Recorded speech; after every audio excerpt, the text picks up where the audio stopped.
Hi everybody, I hope you're all doing well. I'm Amy, welcome to my channel.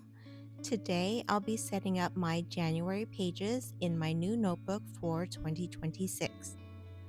Hubman and Chubgirl released this Party Penguin collection for December, but I decided to save this collection for January because it's my birthday month, and Party Penguins seems like the perfect theme for my birthday month.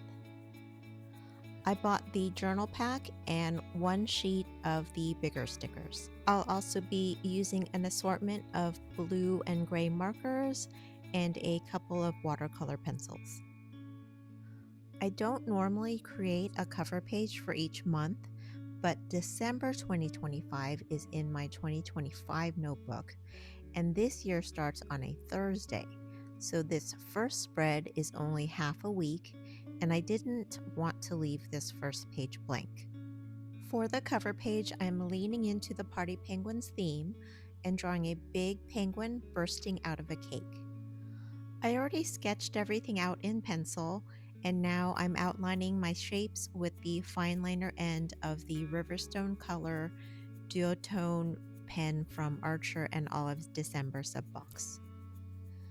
Chubgirl uses mostly muted and pastel color palettes in her designs, so I'm starting by layering a white Derwent Inktense watercolor pencil, number 2300, with Payne's Gray 2110 for the icing of the cake.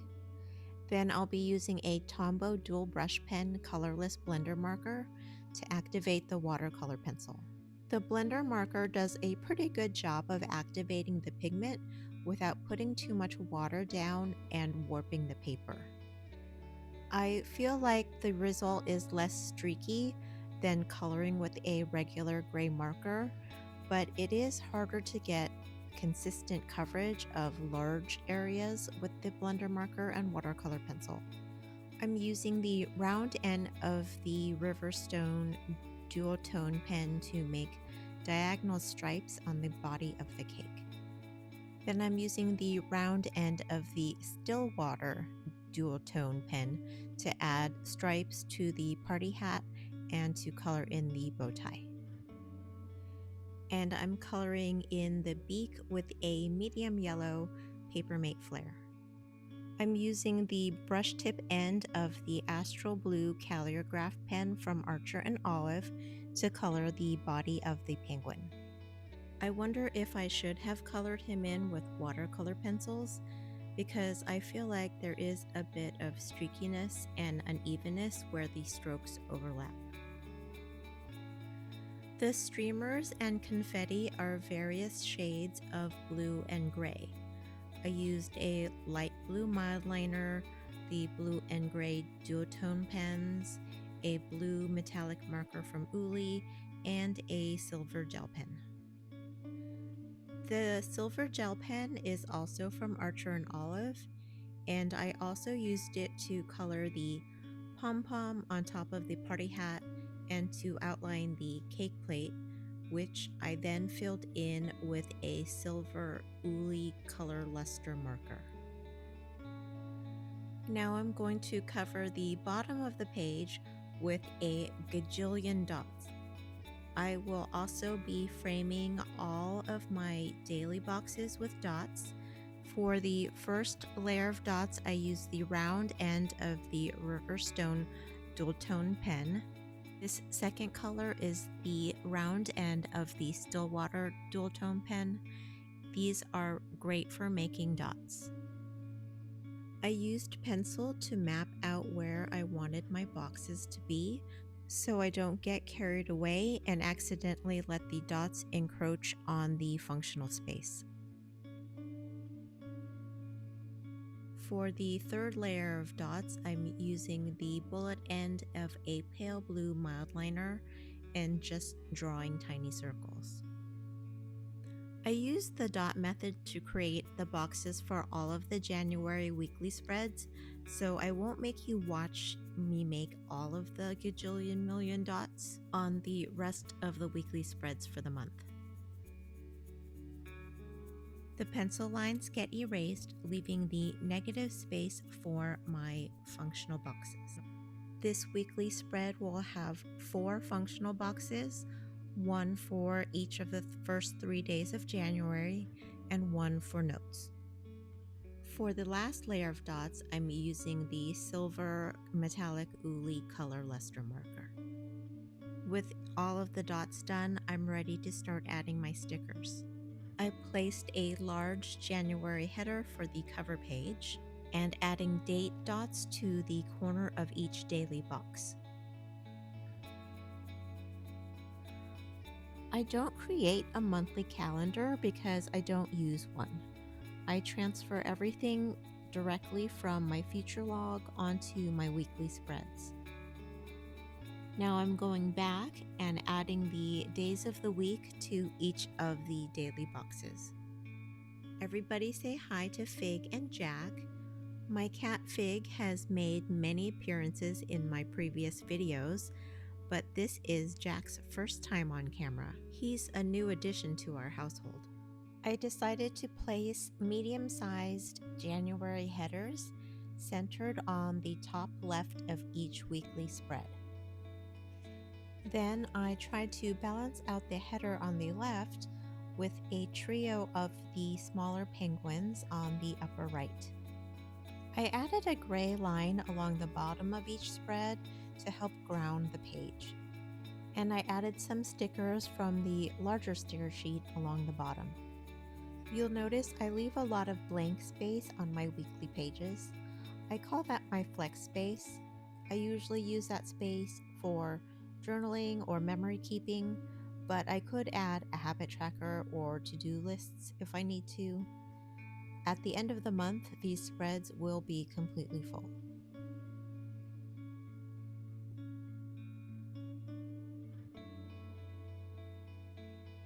With the weekly pages done, I'm going to flip to the front of the notebook where I have set aside pages for all of my health trackers for all 12 months of the year.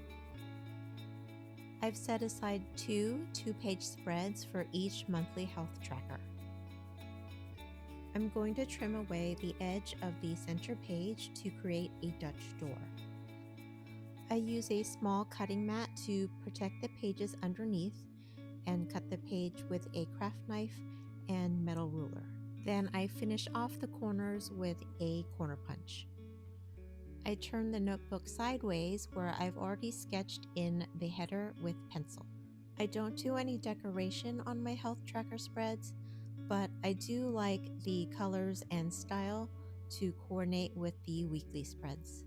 I'm using the gray fine liner to outline the bubble letters modeled after the font on the stickers I used on the weekly spreads. Then I used the Stillwater fine liner to write the first 3 letters of January on the tab I created when I set up this notebook. I noticed I forgot to round the corner when I cut the tabs, so I did that. Turning the notebook right side up, I am using a blue Papermate flare to write the dates and first letter of the days of the week down the left side of the spread. The Dutch door allows these and the header to be visible from any part of this health tracker spread. Then I'm using the Stillwater fine liner to draw in brackets along the top of the page. This is where I will write all of the things I want to track this month, and my data will be entered in the columns each day. Each column is 2 dot grid spaces wide, except the last one, which is 3. That is where I write in the high and low temperatures for each day. The top end of each bracket is 2 dots to the right from the base. That gives me more space on the line to write the things I want to track. If you're interested in more detail about how I use my health tracker spreads, I do have a video I can link below. Then I use the Riverstone Gray fine liner to draw a vertical line between the dates and the space where I will enter my data. I also draw a horizontal line between Saturday and Sunday, so I have a visual separation between each week. As I was about to start drawing the vertical lines between each column, I realized I just drew my last two horizontal lines one space too long. I thought about trying to fix it, but it isn't going to change the functionality of the spread, and sometimes trying to fix mistakes can make them even more noticeable, so I decided to just leave them. Flipping to the next page, the page on the left is going to be divided into two columns. The first column is where I log my exercise or activity for each day. The second is where I list the medications I take 3 times a day. The whole right page is for notes. I also draw horizontal lines between each week under the exercise column. I'm using the blue Papermate Flare to write in the headers. We have exercise activity, AM meds, evening meds, late meds, and notes. Then flipping back to the previous page, I will fill out the headers for the first couple of columns so you can get an idea of what it would look like. I like to wait until the beginning of January to fill the rest of the headers out because sometimes I need to adjust the things I track. And now it's time for the final flip through. Starting with the January cover page with the party penguin jumping out of a cake. This will most likely be the only monthly cover page in this notebook. And on the right, the first 3 days of January plus a notes box, followed by the first full week of January. All of these spreads are decorated with a gajillion dots in shades of blue and gray and Party Penguins stickers from Hubman and Chubgirl. I like to keep a consistent layout for my weekly spreads for each month. It's just less confusing for my brain that way. Then at the front of the notebook, my first monthly health tracker of 2026, all set up and ready to get filled out. That's all I have for you for today. Thanks for watching, and I will see you next time. Thank you. Bye.